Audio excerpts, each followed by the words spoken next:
Después de 3 meses de guerra, Oriente Medio podría estar ante un punto de inflexión. El presidente de Estados Unidos, Donald Trump, asegura que el acuerdo con Irán está ya completado, mientras el primer ministro de Pakistán afirma que ambas partes han alcanzado un acuerdo de paz. Con esto comenzamos. Los saluda Silvia Cabrera desde Berlín. Titulares.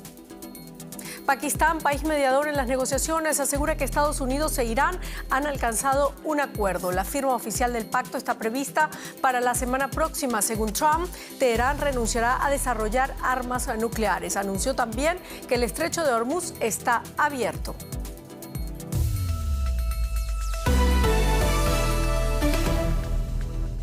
El primer ministro de Pakistán, Shehbaz Sharif, anunció que Estados Unidos e Irán alcanzaron un acuerdo de paz. Según los detalles entregados por Sharif, ambas partes declararon el cese inmediato y permanente de las operaciones militares en todos los frentes, incluido el Líbano. Por su parte, el presidente de Estados Unidos, Donald Trump, anunció el fin del bloqueo estadounidense a los puertos iraníes y la apertura del estrecho de Hormuz. El primer ministro pakistaní agregó que la firma del acuerdo está prevista para el viernes 19 de junio en Suiza. Ampliamos la información con Benjamín Álvarez en Washington. Benjamín, ¿hay acuerdo entre Estados Unidos e Irán? ¿Qué sabemos de los compromisos concretos asumidos por ambas partes y cuáles serán los próximos pasos una vez rubricado este acuerdo? En relación a los próximos pasos, esa es la gran incógnita, porque aún no tenemos una reacción oficial de Teherán, de Irán, sobre este acuerdo que anunció el primer ministro de Pakistán, un país que durante semanas ha trabajado como mediador, como interlocutor entre la delegación iraní y la delegación estadounidense. Lo que sí dijo el primer ministro es, como mencionaba, que la ceremonia de firma de este acuerdo se realizará el próximo viernes 19 en Suiza, poco después de la cumbre del G7 a la que también asistirá el presidente Trump, y por ello también había bastante interés del lado estadounidense poder anunciar esto ahora. Con relación a los próximos detalles que se van a definir en reuniones, eso es lo que dijo el primer ministro de Pakistán. Hay aún rumores, no se ha confirmado cuáles son los detalles de este acuerdo. Se dice que por un lado Irán suspendería su programa nuclear, eso es lo que un alto funcionario iraní le comentó a la prensa estadounidense, y por otro lado Washington retiraría las sanciones. Lo que dijo el presidente estadounidense Donald Trump en redes sociales es que el acuerdo con Irán está completo, eso es una cita textual, agregando que el estrecho de Hormuz está abierto y que Estados Unidos levanta inmediatamente el bloqueo naval en esa zona. Benjamín, ¿y qué impacto podría tener este pacto tanto en Oriente Medio como en la posición internacional de Estados Unidos? Había bastante presión sobre el presidente estadounidense que logren un tipo de acuerdo. Hace algunas horas aún le decía especialmente a Israel que detuviera los ataques en el Líbano. Es algo que dijo a las dos partes, a Irán y también a Israel. Hay presión sobre Estados Unidos, sobre el presidente, lograr algún tipo de acuerdo, porque la situación en el estrecho de Hormuz afecta la economía global, especialmente el tema del petróleo, también el alza de precios, y Trump aquí en casa también tiene que mostrarle a los simpatizantes, especialmente a los simpatizantes que apoyan la acción militar, no esta guerra de Estados Unidos en Irán, que se logró, se llegó a un acuerdo en un día bastante significativo, que es el cumpleaños número 80 del presidente Trump. A mis espaldas ven una arena de boxeo al lado de la Casa Blanca, y para el presidente esto va a ser algo que va también usar domésticamente este acuerdo, aunque aún estamos esperando los detalles, cuáles son exactamente los temas donde ya tienen un acuerdo y cuáles son los temas que aún tienen que verse en las negociaciones bilaterales entre Estados Unidos e Irán tras este acuerdo que anunció el primer ministro de Pakistán. Muchísimas gracias, Benjamín Álvarez, desde Washington.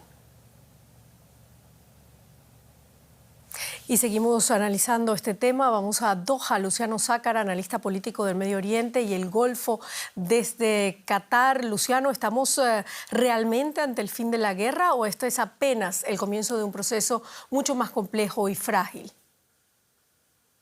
Bueno, estamos al principio de un proceso que va a tardar bastante. Esto es un memorándum de entendimiento que incluye un alto el fuego, que hay que ver que si se cumple. A mí la duda principal que me genera este acuerdo es que se incluya Líbano cuando hay una ofensiva vigente por parte de Israel y cuando Hezbollah también está respondiendo. Y hay que ver qué anuncian Israel y Hezbollah al respecto, si se atienen a o entran dentro de este acuerdo o mantienen su propia dinámica de confrontación. Sin embargo, yo creo que es un buen paso, es un anuncio importante, lo están confirmando a los medios iraníes también, por lo tanto hay que ver cuál es el contenido de ese acuerdo, pero en principio parece ser que es un paso adelante, al menos en el fin de las hostilidades militares y en la apertura del estrecho. Bueno, que ya está abierto según Donald Trump. El pacto, dice la Casa Blanca, contempla que Irán renuncia a desarrollar armas nucleares y esa apertura del estrecho de Hormuz. ¿Qué obtiene Teherán a cambio y quién sale más fortalecido de esta negociación? Bueno, la letra pequeña todavía no sabemos qué es lo que se le ofrece a Irán a cambio, si el descongelamiento de fondos que había solicitado Irán, si las garantías de que las hostilidades se terminan también en Líbano y que no va a haber ataques militares en contra de infraestructuras iraníes, o qué otro tipo de ayuda se le puede proveer, que hasta ahora Estados Unidos había negado o era bastante reacio a hacer. ¿Quién sale más fortalecido? Si los términos del acuerdo incluyen cierta control por parte de Irán del estrecho de Hormuz, cosa que parece ser que no va a ser el caso, y si se incluye el tema del Líbano en el alto de las hostilidades, creo que en todo caso Irán parece más fortalecido si hay un descongelamiento de fondos, porque Irán ha marcado un poco la pauta y los tiempos de este acuerdo. Creo que independientemente de que Estados Unidos haya demostrado su superioridad militar, no está pudiendo trasladar o traducir toda la victoria militar en esta iniciativa diplomática. Muchísimas gracias, Luciano Sacará, desde Doha. Bueno, y todo esto ocurre un día antes de que la ciudad francesa de Evian acoja a partir de mañana lunes la cumbre de líderes del G7. En las horas previas, miles de personas protestaron en la vecina ciudad de Ginebra, en Suiza, en rechazo a las políticas de los países industrializados. Los manifestantes desfilaron con pancartas en contra de la guerra o de las guerras y la política de Estados Unidos. Tras alcanzar un acuerdo con Irán, Trump asistirá a la cumbre donde espera discutir el proceso para retirar las minas del estrecho de Hormuz con sus socios del G7. Y en Colombia, los dos candidatos a la presidencia, Iván Cepeda y Abelardo de la Espriella, cierran este fin de semana sus respectivas campañas electorales antes del balotaje del próximo domingo 21 de junio. Cepeda, senador del actual partido gobernante Pacto Histórico, celebró su acto final de campaña en Bogotá con un llamamiento a sus seguidores a derrotar a la extrema derecha en las urnas y continuar con las reformas sociales del gobierno de Gustavo Petro.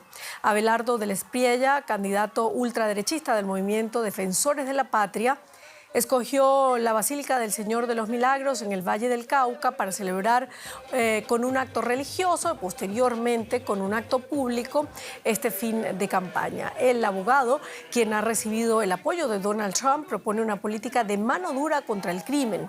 Según las últimas encuestas de intención de voto, de la Espriella superaría a Cepeda por 7.6 puntos porcentuales.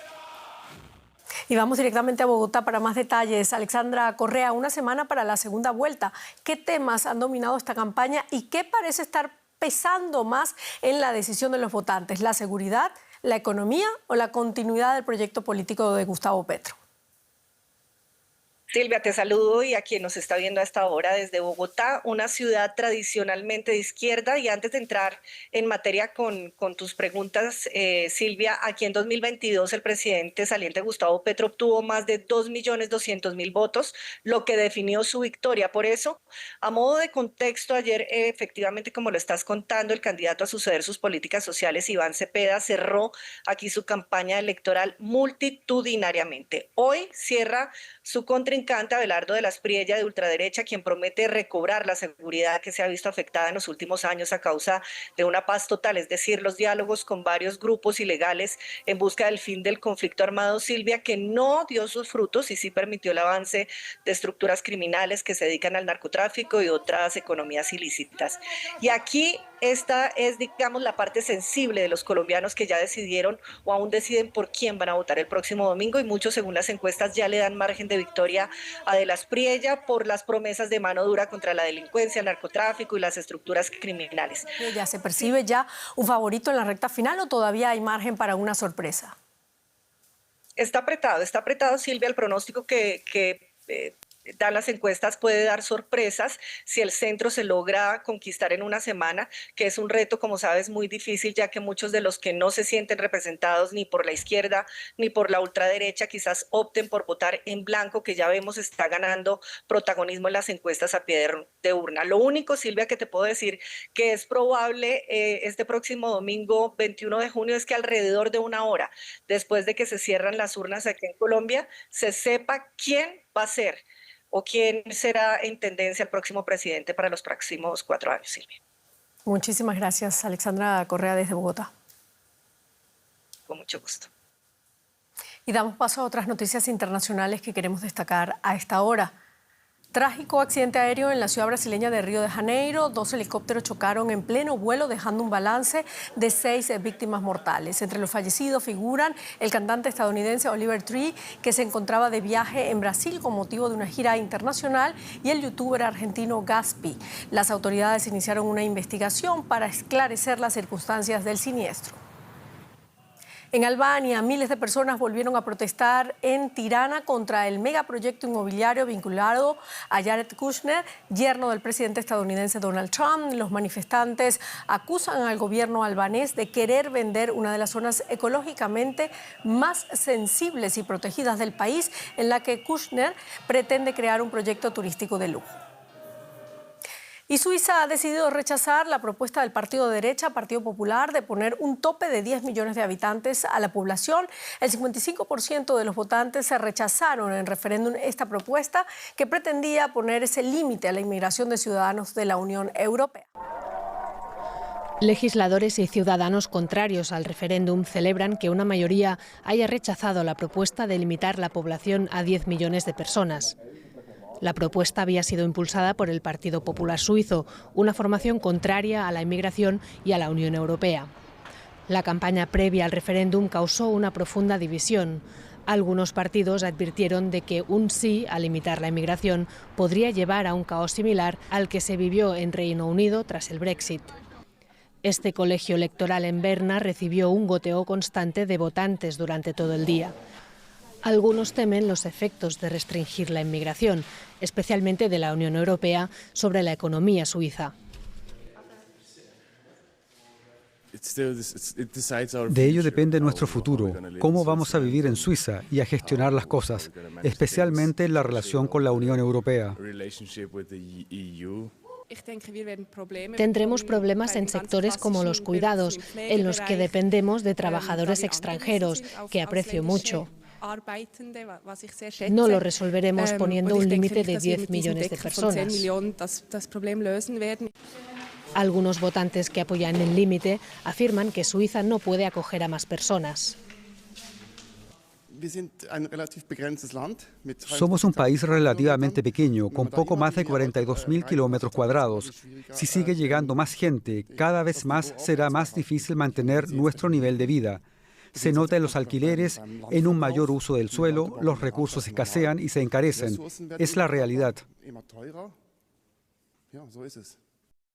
Suiza recibe migrantes principalmente de países de la Unión Europea, como Portugal, Italia o Alemania.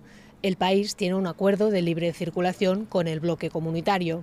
Los salarios son más altos que en muchos países de la zona, lo que hace de Suiza un destino atractivo para europeos.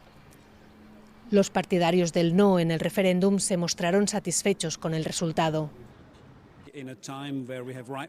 Es una época marcada por el populismo de derecha. Suiza dice no a estas tendencias. No queremos culpar a los inmigrantes de todo lo que va mal en nuestro país. El empresariado suizo también celebró el resultado. Sin embargo, el debate sobre la limitación de la inmigración es recurrente en el país y probablemente este referéndum no pondrá un punto y final a la cuestión.